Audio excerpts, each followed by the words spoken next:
স্বামী আদনান উদ্দিন কামাল ও ভাড়াটিয়া লোক নিয়ে খুলনায় গিয়ে নিজের মা, ভাই ও বোনকে প্রাণনাশের হুমকি দেওয়ার অভিযোগ উঠেছে ঢাকাই সিনেমার সাড়া জাগানো চিত্রনায়িকা সাদিকা পারভিন পপির বিরুদ্ধে।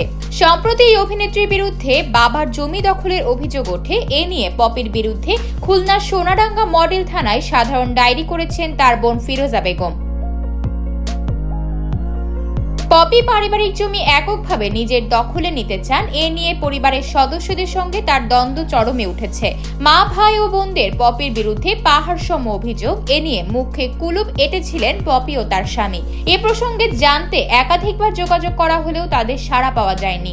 অবশেষে অভিযোগ প্রসঙ্গে মুখ খুললেন পপি। তিনি বলেন, 6 কাঠা জমি চাচা ও বাবার কাছ থেকে আমার কষ্টে অর্জিত টাকা দিয়ে কিনেছি, কিন্তু এদের অত্যাচারের জন্য এখনো পর্যন্ত এই জমি ভোগ করতে পারিনি।